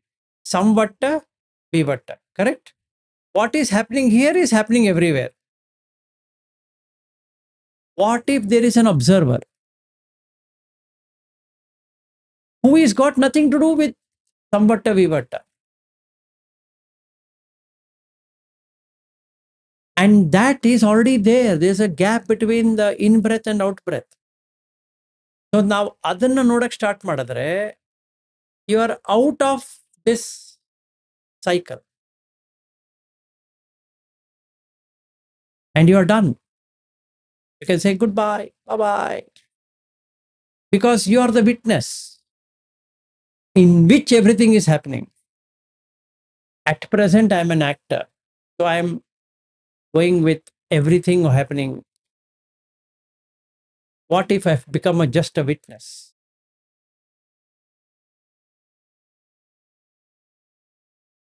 See, Merin, when I come there, we go to Sunshine Coast. Yes. But what if I never visited Sunshine Coast? Or I never left Bangalore at all? Will I ever have any suffering? No. So the 12-hour flight between Bangalore and Sydney will never be taken. So just like I'm sitting here,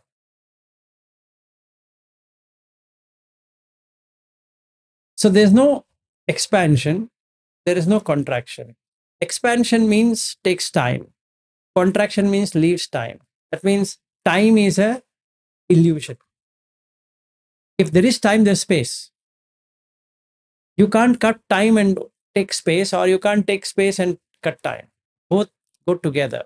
So Einstein theory of relativity, if you apply, from the time it is measured, from the place, it's relative. The object looks stationary unless being measured. It appears stationary. But if you measure, there's a movement. Like plane flying at 850 kilometers per hour. From this place, it looks going very slow. Because it is relative. But a train going at 850 kilometers per hour at the same distance, that is the track, and I'm standing here. If there was a train going at 850 kilometers per hour, I can't even see it. By the time I blink, it is gone. But the same plane flying up, I can see. Now, there is on a dark night, you can see International Space Station. It will be like one ball going like this. It takes so long time. You can be watching and watching and watching. Even though it is going so fast. Why? It's because of relative. So to extend Einstein theory of relativity, you have to go to quantum mechanics. And that's the reason he said spooky at a distance. Because what happens here happens there, even though they are not directly connected.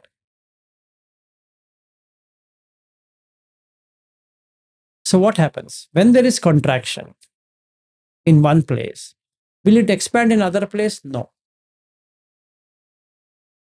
If it is expanding in one place, will it contract other place? No. How? Tell me one thing. I'm breathing. While I'm breathing in, you are also breathing in. While I'm breathing out, you are breathing out.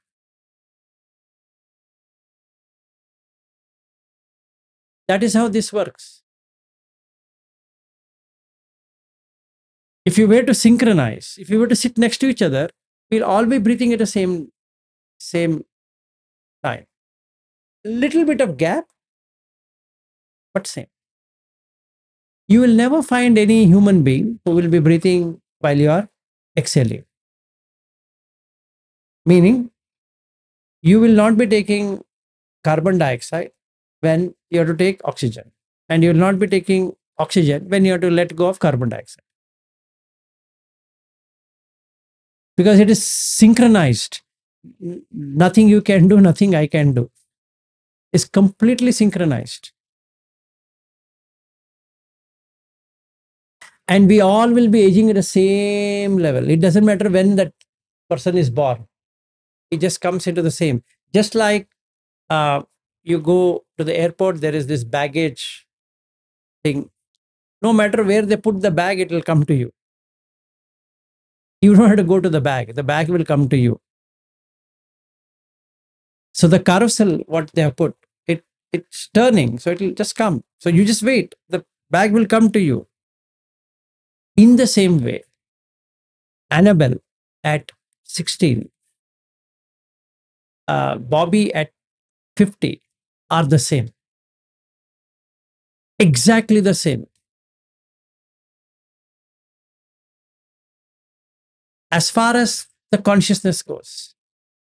As far as the body goes, yes, there's a difference. Don't you think so? It's doing exactly the same function. It'll digestion, seeing, hearing, tasting, touching, smelling, thinking. What difference? So then, in that case, you never had Annabelle at all. And you will never have one. Neither you had Ashley, neither you had Bobby, nor you had Merin, nor anyone. It's just a play of consciousness.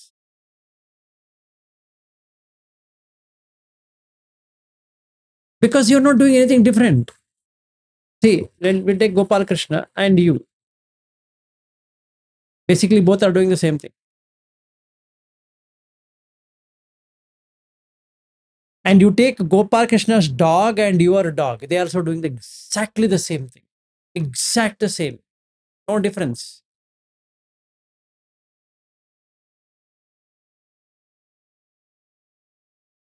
And that's the illusion. That's the magic of illusion. Nobody is doing anything different. Enta maja ala? Nobody's different. It just looks different, seems different, not different. And then leaves female and male. There's no female, there's no male. It's just like somebody wearing a buffoon dress and another wearing a king dress. And this person with the king dress said to the buffoon, "You're a buffoon." And he said, "I'll hit you." And this buffoon wanted to hit the king, and the king said, "I'm the king." And both are faking. Because once he removes the buffoon dress and throws it out, there was no buffoon in the first place. And when he throws the king's dress, there was no king in the first place. In the same way, you throw the female garb and throw it out, and Bobby removes the male garb,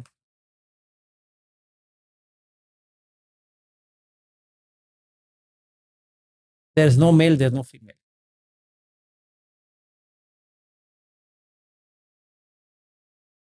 It just puppets. So the Arhat, seeing this, will not get attached to anything. So he doesn't come under Samvatta Vivatta, which is there in the breath itself.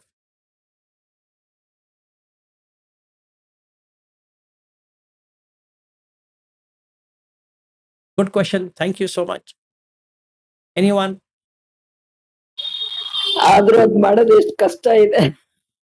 ಅದು ಕಷ್ಟ ಇದೆಯಮ್ಮ, ಕಷ್ಟ ಇಲ್ದೇನು. ಅಷ್ಟು simple ಆಗ್ಬಿಟ್ರೆ ನಾವೆಲ್ಲ ಅರ್ಹತ ಆಗ್ಬಿಡ್ತೀವಿ ಬಿಡಿ, ಏನ್ ತೊಂದ್ರೆ ಇಲ್ಲ. ಹೇಳಿ ಗೋಪಾಲ್ ಕೃಷ್ಣ ಅವರೇ. ಸರ್, ಒಂದು ಬೇಸಿಕ್ ಪ್ರಶ್ನೆ. 18 hours ನಾವು ಬ್ರೀತ್ ಕಾನ್ಸಂಟ್ರೇಟ್ ಮಾಡಬೇಕು ಅಂತ ಹೇಳ್ತಾ ಇದ್ದೀವಿ. ಬಟ್ ಹೌದು sir, because people will be doing different works. Concentration 18 hours concentration ಮಾಡೋದ್ರ ಬಗ್ಗೆ ಎಲ್ಲೂ ಇಲ್ಲ. ಕಾನ್ಸಂಟ್ರೇಷನ್ ಮಾಡೋದು ಬೇಕಾಗಿಲ್ಲ, ಅಬ್ಸರ್ವೇಷನ್ ಮಾಡಬೇಕೇ ವಿನಃ ಕಾನ್ಸಂಟ್ರೇಷನ್ ಮಾಡೋದು ಬೇಕಾಗಿಲ್ಲ. ನೀವು ಕಾನ್ಸಂಟ್ರೇಟ್ ಮಾಡಕ್ ಹೋದ್ರೆ ಒಂದು ಉದಾಹರಣೆ ಕೊಡ್ತೀನಿ ನೋಡಿ. ಒಂದು ಕ್ಯಾಮ್ರಾ ಇದೆಯಪ್ಪ, ನೀವು ಕ್ಯಾಮ್ರಾ ಮೇಲೆ ಹಿಂಗೆ ಹಿಡ್ಕೊಂಡು ಕೂತ್ಕೊಂಡಿದ್ರೆ ಕ್ಯಾಮ್ರಾ ಆಫ್ ಆಗತ್ತಷ್ಟೇ. ಕ್ಯಾಮ್ರಾ ಸೆಟಪ್ ಮಾಡಬೇಕಷ್ಟೇ. ಅದು ಯಾವಾಗ ಹುಲಿ ಬರುತ್ತೋ, ಚಿರತೆ ಬರುತ್ತೋ, ಏನ್ ಬರುತ್ತೋ ಆ ಫೋಟೋ ತೆಗೆದ್ರಾಯ್ತು. ಕ್ಯಾಮ್ರಾ ಸೆಟಪ್ ಮಾಡಬೇಕು. ಹಾಗೇನೆ ನೀವು ಉಸಿರನ್ನ ನೋಡಬೇಕು, ಕಾನ್ಸಂಟ್ರೇಟ್ ಮಾಡೋದಿಲ್ಲ. ಏಕಾಗ್ರತ ಅಂತ ಏನಿದೆಯಲ್ಲ, ಅದು ಏಕಾಗ್ರತ ಅಲ್ಲದೆ ಏಕಾಗತ, ಪಾಲಿಯಲ್ಲಿರೋದು ಏಕಾಗತ, ಒನ್ನೆಸ್. ಅದನ್ನ ಕನ್ನಡದಲ್ಲೇ ಹೇಳಿದ್ರೆ ಸಮಚಿತ್ತತೆ. ಅಲ್ಲೇ ನೋಡ್ತಾ ಇರೋದಷ್ಟೇ. ಸಾಕ್ಷಿ ಭಾವ ಅಂತ ಏನ್ ಕರೀತಾರಲ್ಲ ಅದೇ. ನೀವು ಉಸಿರನ್ನ ಸಾಕ್ಷಿಯಲ್ಲಿ ನೋಡೋದಪ್ಪ. 18 ಗಂಟೆ ಯಾಕೆ 24 ಗಂಟೆನೆ ಮಾಡಬಹುದು. ನಿದ್ದೆ ಹೊಡೆಯೋದ್ರಿಂದ ಕಷ್ಟ ಅಷ್ಟೇ. ನಿದ್ದೆ ಮಾಡ್ಬೇಕಲ್ಲ. ಏನಂದ್ರಿ? ನಿದ್ದೆ ಮಾಡ್ಬೇಕಲ್ಲ. ಅದೇಪ್ಪ, ಅದ 6 ಅವರ್ ಮೈನಸ್ ಮಾಡಿದ್ರೆ 18 ಬರುತ್ತೆ ಎಂದೆ.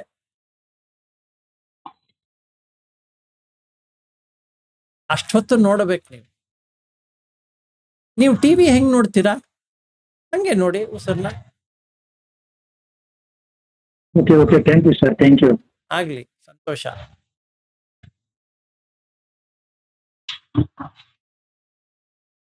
ಸರಿ, ಇವತ್ತಿಗೆ ಸಮಾಪ್ತ ಮಾಡೋಣ. ಮತ್ತೆ ರಾತ್ರಿ 8ಕ್ಕೆ ಸಿಗೋಣ. ಹಾ ಹೇಳಿ. Thank you sir. ಆಗ್ಲಿಪ್ಪ, ಓಕೆ. ನಾವು ಬಾರಿ ಇಂಟ್ರೆಸ್ಟಿಂಗ್ ಆಗಿ 7th ವಿಪಶ್ಯನಕ್ಕೆ ಹೋದಾಗ 7th ಡೇ ತಾವು ಯು ಗಾಟ್ ಸಮ್ ಎಕ್ಸ್ಪೀರಿಯನ್ಸಸ್. ಹಾ, ಅದೇ ದೇವರು ಒಂದು ಇನ್ಸ್ಟ್ರಕ್ಷನ್ ಕೊಟ್ರು, ಅದನ್ನ ಸ್ವಲ್ಪ ಬ್ರೀಫ್ ಆಗಿ. ಏನಿಲ್ಲ ಸರ್, ಈಗ ನೋಡಿ ವಿಪಶನ ಗೋಯಿಂಗ್ ಅದು 4ನೇ ದಿವಸ ನಿಮಗೆ ವಿಪಶನ ಕೊಡ್ತಾರೆ. 5ನೇ ದಿವಸದಿಂದ ನನಗೆ ಅವ್ರ ಧಾರಾಪ್ರಭಾ ಅಂದ್ರು, ಅದಾಗ ಸ್ಟಾರ್ಟ್ ಆಯ್ತು. 6ನೇ ದಿವಸ ಈಗ ನಿಮಗೆ ಬಾಡಿನೇ ಇರೋದಿಲ್ಲ, ಹೇಗ್ ಮಾಡಬೇಕು ಅಂತ ಹೇಳ್ತಾ ಇದ್ರು, ಅದೇ ತರ ಆಗ್ತಾ ಇತ್ತು. 7ನೇ ದಿವಸ ಅದು ಕಲಾಪದ ಲೆವೆಲ್ಗೆ ಬಂತು. ಪಾರ್ಟಿಕಲ್ಸ್, ಆ ಪಾರ್ಟಿಕಲ್ಸ್ ನಾನು ಅರ್ಥ ಮಾಡ್ಕೊಂಡಿದ್ದು ಗೋಯಿಂಕ ವಾಯ್ಸ್ ಇಂದ ಏನ್ ಅರ್ಥ ಮಾಡ್ಕೊತಿದ್ದೆ, ಇದು ಯಾವ ದೇವತೆ ಅಂತ ಹೇಳ್ತಾ ನಾನು ಕಣ್ಣು ತೆಗೆದು ನೋಡ್ಲಿಲ್ಲ. ಕಣ್ಣು ತೆಗಿಯೋದು ಬೇಡ, ಅದು ಏನಿದೆ ಹೇಳ್ತಾ ಹೋಗ್ಲಿ ಅಂತ. ಸೊ ಅವರು ಎಷ್ಟು ಚೆನ್ನಾಗಿ ನನಗೆ ಹೇಳಿದ್ರಪ್ಪ ಅಂದ್ರೆ, ಈಗ ಹಿಂಗ್ ಬರ್ತಾ ಇದೆಯಲ್ಲ, ಇದು ಪೃಥ್ವಿ ಇದೆಯಾ ನೋಡು, ಇದು ಆಪೋ ಆಗಿದೆ, ಇದು ಆಪೋ ಇದೆಯಾ ನೋಡು, ತೇಜೋ ಆಗಿದೆ, ತೇಜೋ ಆಗಿದೆಯಾ ನೋಡು, ವಾಯು ಆಗಿದೆ, ವಾಯು ಎಲ್ಲಿ ಹೋಗ್ತಾ ಇದೆ, ಆಕಾಶಕ್ಕೆ ಹೋಗ್ತಾ ಇದೆ, ಜಗತ್ತಲ್ಲಿ ಇರೋದನ್ನೆಲ್ಲ ನೋಡು. ಇನ್ಫ್ಯಾಕ್ಟ್ ನನ್ನ ಅವಾಗ ಕಣ್ ತೆಗ್ದಿದ್ರೆ it whole world would be looking like vibration or like particles. Okay, so ಅದು 7ನೇ ದಿವಸ, 8, 9 3 ದಿವಸ. ಆ 8ನೇ ದಿವಸ ಮಧ್ಯಾಹ್ನದ ಮೇಲೆ ಅಸಿಸ್ಟೆಂಟ್ ಟೀಚರು ಯಾರಿಗೋ ಒಬ್ರು ಕಳಿಸಿದ್ರು, ಅವ್ರನ್ನ ಹೋಗಿ ನನ್ನ ಭೇಟಿ ಆಗಕ್ಕೆ ಕೇಳು ಅಂತ. ಅವ್ರಿಗೇನು ಅನ್ನಿಸ್ತೋ ಗೊತ್ತಿಲ್ಲ, ನಾನು ಕೇಳಿದ್ದೆ. ನನಗೆ ಈ ಇದರಲ್ಲಿ ನಮ್ಮ ಗ್ರೂಪ್ ಅಲ್ಲಿ ಒಬ್ರು ಮಿಲಿಂದ್ ಅಂತ ಇದ್ದಾರೆ, ಈಸ್ ಅಸಿಸ್ಟೆಂಟ್ ಟೀಚರ್ ಇನ್ ಇಗತಪುರಿ ವಿಪಸನ ವಿಹಾರ. ಇದು ಅವ್ರೇನ್ ಹೇಳಿದ್ರು, ನೀವು ನಮ್ಮಲ್ಲಿ ಬಂದು ಮಾಡಿ, ನಾನು ನಿಮ್ಗೆ ಅಸಿಸ್ಟೆಂಟ್ ಟೀಚರ್ ಆಗಿ ನಾನೇ ನಿಮ್ಮನ್ನ ನೋಡ್ಕೋತೀನಿ ಅಂತ. ನಾನು ದಿನ ನಿಮ್ಮನ್ನ ಭೇಟಿಯಾಗಿ ನಿಮ್ಗೆ ಏನ್ ಎಕ್ಸ್ಪೀರಿಯನ್ಸ್ ಆಗ್ತಾ ಇದೆ ನಾನು ಕೇಳಬೇಕು ಅಂತ. ಸರಿನಾ? ನಾ ಹೇಳ್ದೆ, ನೋಡಿ ಸರ್, ನಾನು ಬೆಂಗಳೂರಿಂದ ಮುಂಬೈಗೆ ಬಂದು, ಮುಂಬೈಯಿಂದ ನಾಸಿಕ್ ಹೋಗಿ, ನಾಸಿಕ್ಕಿಂದ ಇಗತಪುರಿ ಬರೋಷ್ಟು ನನಗೆ ಅಷ್ಟು ದಿನ ರಜಾ ಕೊಡೋದಿಲ್ಲ. ನಾನು ಬೆಂಗಳೂರಲ್ಲೇ ಮಾಡ್ತೀನಿ, ನನಗೆ ಗೊತ್ತಿದೆ ವಿಪಶನ ಅಂದ್ರೆ ಏನು ಅಂತ, ನಾನು ಮಾಡ್ತೀನಿ ಅಂದೆ. ಇಲ್ಲ, ನೀವು ನಮ್ಮ ಜೊತೆ ಇದ್ರೆ ಚೆನ್ನಾಗಿರೋದು ಅಂದ್ರು. ಎನಿವೆ ಅಲ್ಲಿ ಮಾಡಿದೆ. ಸೊ ನನಗೆ ಅವ್ರೇನ್ ಮಾಡಿದ್ರು, ಅಸಿಸ್ಟೆಂಟ್ ಟೀಚರ್ಗೆ ನಾನು ಹೇಳಿದ್ದೆ, ನನಗಿಂತ ಅಸಿಸ್ಟೆಂಟ್ ಟೀಚರ್ ಇದ್ದಾರೆ VRI ಅವರು, ಅವ್ರು ನನಗೆ ಕಳಿಸಿದ್ದಾರೆ, ನಾನು ಎಲ್ಲರಿಗೂ ಹೇಳ್ಕೊಡ್ತೀನಿ. ನಮ್ಮ ಗುರುಗಳು ಗೋಯಂಕ ಅವರು, ಅವ್ರದ್ದು ನೀವು ಒಂದು ಶಿಬಿರನೂ ಮಾಡಿಲ್ಲ, ನೀವು ಒಂದು ಮಾಡಿ ಅಂತ. ಅದಕ್ಕೆ ನಾನು ಹೋಗಿದ್ದು, ಅವ್ರಿಗೆ ಹೇಳಿದೆ, ನೋಡಿ ನಾನು ಹಿಂಗೆ ನಾನು ಅವ್ರಿಗೋಸ್ಕರ ಬಂದಿದ್ದೀನಿ ಅಂತ. ಅವ್ರೇನು ಹೇಳಿದ್ರು, ಅವೆಲ್ಲ ನಮಗೆಲ್ಲ ಗೊತ್ತಿಲ್ಲ, ನಾವೇನು ಹೇಳ್ತೀವೋ ಅದನ್ನೇ ಮಾಡಬೇಕು ನೀವು ಅಂತ. ನಾನು ಹೇಳ್ದೆ, ಆಯ್ತಪ್ಪ, ಏನು ಹೇಳ್ತೀರೋ ಅದನ್ನೇ ಮಾಡ್ತೀನಿ, ನನಗೇನು ತೊಂದರೆ ಇಲ್ಲ. ಅವ್ರೇನು ಹೇಳಿದ್ರು ನನಗೆ, ಮಿಲಿಂದ್ ಅವರು, 5ನೇ ದಿವಸ ನಿಮಗೆ ಶೂನ್ಯಾಗಾರ ಕೊಡ್ತಾರೆ, ಅಲ್ಲಿ ಮಾಡಿ ಅಂದರು. ಅವ್ರು ನನಗೆ ಶೂನ್ಯಾಗಾರ ಕೊಡ್ಲಿಲ್ಲ. ಅದನ್ನ ಕೇಳಕ್ ಹೋದೆ, ಸರ್ ಅವರು ಶೂನ್ಯಾಗಾರ ಕೊಡ್ತೀನಿ ಅಂತ ಹೇಳಿದ್ರು. ಅವ್ರೇನಂದ್ರು, ನೀವು ಫಸ್ಟ್ ಟೈಮ್ ಮಾಡೋದನ್ನ ಕೊಡೋದಿಲ್ಲ ಇಲ್ಲಿ ಅಂದ್ರು.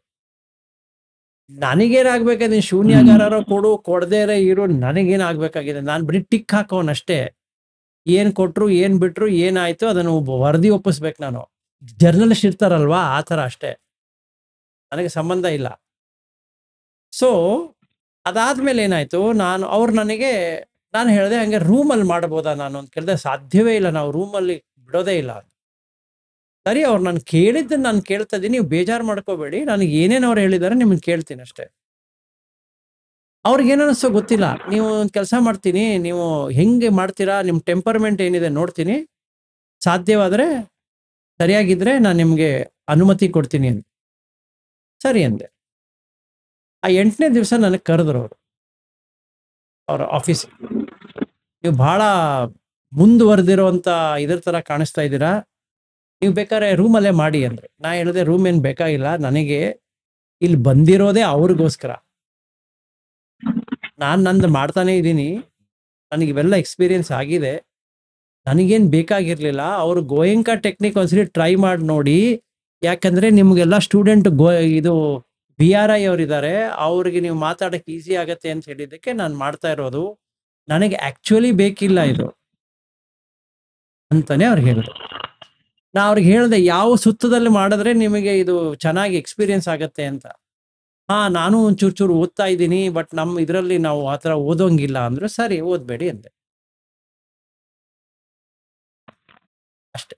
ಆವಾಗ ನನಗೆ ಇದು ಸಖತ್ತಾಗಿ ಎಕ್ಸ್ಪೀರಿಯನ್ಸ್ ಆಯ್ತು, ಇದ್ರದ್ದು ಕಲಾಪಗಳನ್ನು ಹೇಗೆ ನೋಡಬೇಕು ಅನ್ನೋದು. You can watch it all the time, ನಿಮ್ಗೆ ಕಣ್ಮುಚ್ಕೊಂಡೇ ನೋಡ್ಬೇಕಂತಿಲ್ಲ. ಈಗ ನನಗೆ ಇಲ್ಲಿ ಕೂತಾಗೂ you will have that experience. ಆಗುತ್ತೆ ಸರ್.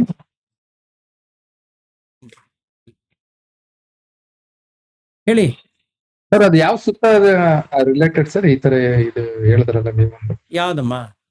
ಅದೇ ಈಗ ಟೀಚರ್ ಹತ್ರ ಹೇಳ್ತಾ ಇದ್ರಲ್ಲಿ ಈ ತರ ಒಂದು ಸುತ್ತದಲ್ಲಿ ಇದೆ, ಇದು ಈ ಕಲಾಪದ ಬಗ್ಗೆ ಅಂತ ಹೇಳಿದ್ರಲ್ಲ. ಕಲಾಪ ಅಲ್ಲ, ಶುದ್ಧಾಷ್ಟಕ ಅಂತ ಇರೋದು, ಕಲಾಪ ಬಗ್ಗೆ ಇಲ್ಲ. ಅದು ಇವ್ರದ್ದು ವಾಟ್ ಇಸ್ ದ್ಯಾಟ್, ವಿಶುದ್ಧಿ ಮಗ್ಗದಲ್ಲಿ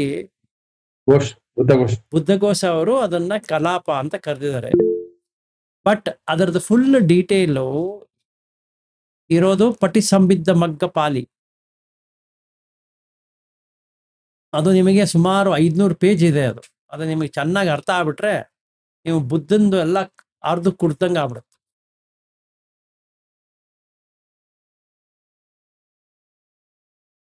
ಅದು ಖುದ್ದಕ ನಿಕಾಯದಲ್ಲಿ ಬರುತ್ತೆ, KN.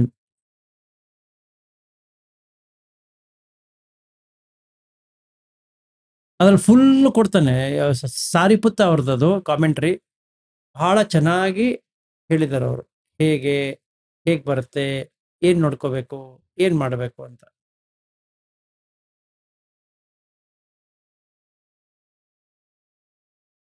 ಸರಿನಾ?